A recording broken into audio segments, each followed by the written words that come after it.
এই যে নাগা মরিচ বা বোম্বাই মরিচ, এটা কিন্তু ডালে খুব ভালো লাগে। তো একটা মরিচ এখানে আমি ছোট ছোট পিচ করে তারপর দিয়ে দিয়েছি। ডাল কি রান্না না করতে পারে, ডাল কিন্তু আমরা সবাই রান্না করতে পারি, কিন্তু ডাল রান্নারও কিন্তু ছোট ছোট টিপস আছে, যেটা ফলো করে যদি ডালটা রান্না করেন ডালটা খেতে কিন্তু দারুণ হয়।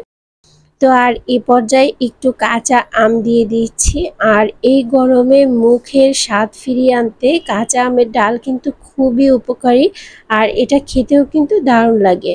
আর পাটের শাক দিলে তো আর কথাই নেই, ডাল হয়ে যাবে স্বাদে একদম পরিপূর্ণ। আসসালামু আলাইকুম, হ্যালো এভরিওয়ান, কেমন আছেন সবাই? আলহামদুলিল্লাহ আমি ভালো আছি, আশা করছি আপনারা যে যেখানে আছেন আলহামদুলিল্লাহ ভালো আছেন, সুস্থ আছেন। তো আজকে মজাদার একটা ডালের রেসিপি একটু শেয়ার করছি, চলে যাচ্ছি মূল পর্বে।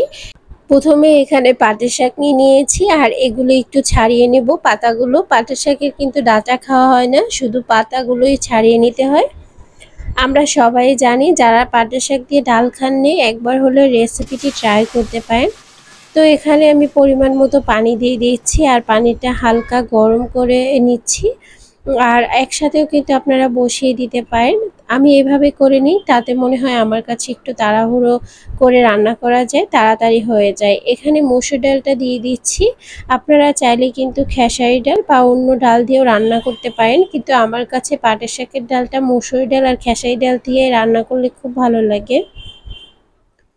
তো ডালে হালকা বলক চলে আসার পর গোটা রসুন দিয়ে দিয়েছি এখানে, আর এ পর্যায়ে দিয়ে দিচ্ছি অল্প কিছু পেঁয়াজ কুচি, আর এই যে দিয়ে দিচ্ছি নাগা মরিচ।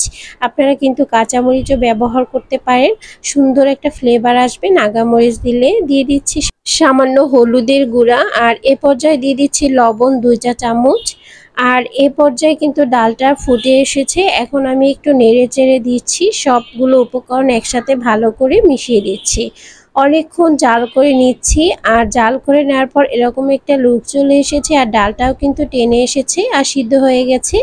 এখন আমি ডাল ঘুটনি দিয়ে একটু ঘুটে দিচ্ছি, যাতে ডালটা একদম ভালোভাবে ভেঙে যায়। আর দিয়ে দিচ্ছি কিছু কাঁচা আম, আমি এখানে একটা কাঁচা আম ছোট ছোট ফালি করে তারপর দিয়ে দিয়েছি, আর এটাকে একটু সিদ্ধ করে নিব। আর এ পর্যায়ে আমি দিয়ে দিচ্ছি পাট শাকগুলো, এগুলো কেটে ধুয়ে পরিষ্কার করে নিয়েছি। আর পাট শাক কিন্তু একদম লাস্ট পর্যায়ে দিতে হবে, পাট শাক দিয়ে অনেক বেশি জাল করা যাবে না, তাহলে কিন্তু ডালের স্বাদটা একদম নষ্ট হয়ে যাবে, অনেক আঠালো ভাব চলে আসবে। পাট শাকটা দিয়ে 10 মিনিট রান্না করলেই হবে। 5-10 মিনিট রান্না করার পর যখন পাট শাকটা হালকা সিদ্ধ হয়ে আসবে, তখনও কিন্তু ডালটা বাগার দিয়ে ফেলতে হবে। আর এ পর্যায়ে কিন্তু আমার ভালো করে ডালটা সিদ্ধ হয়ে গেছে, আর শাকটা দেখতে পাচ্ছেন কালারটাও কিন্তু খুব সুন্দরই আছে, অনেক বেশি জাল করিনি আমি। এখন কড়াইয়ে আমি তেল দিয়ে দিচ্ছি বাগার দেওয়ার জন্য। এখানে আমি 3টা শুকনো মরিচ দিয়ে দিচ্ছি, আর রসুন কুচি দিচ্ছি, আর এ পর্যায়ে দিয়ে দিব পেঁয়াজ কুচি। শুকনো মরিচটা আমি কিন্তু গোটা দিয়েছি, এটা সুন্দর একটা ফ্লেভার নিয়ে আসবে এই জন্য। আর এ পর্যায়ে আমি একটু নেড়ে চেড়ে ভালো করে এগুলোকে ভেজে নিচ্ছি। আমরা যারা সচরাচর ডাল রান্না করি, বাগার সম্পর্কে আমাদের সবারই আইডিয়া আছে, তো বাগার দিয়ে নিচ্ছি। আর এ পর্যায়ে পেঁয়াজটা ভাজা হয়ে গেছে, এখন আমি রান্না করা ডালটা দিয়ে দিচ্ছি। যারা পাঁচফোড়ন খেতে পছন্দ করেন এই পর্যায়ে কিন্তু পাঁচফোড়ন দিয়ে দিতে পারেন, তাতে করে ডালের স্বাদটা আরও অনেক ভালো আসবে। যারা পাঁচফোড়ন খেতে পছন্দ করেন না তারা স্কিপ করতে পারেন, আমি যেহেতু আজকে স্কিপ করেছি কারণ আমি অনেক বেশি মশলা দিয়ে আজকে ডালটা রান্না করব না। ট্রাস্ট মি, এই পাটের শাক আর আম দিয়ে ডাল রান্না হলে আপনার ভাত খাওয়ার জন্য আর কোনো কিছুরই প্রয়োজন হবে না, এত মজা ডালটা।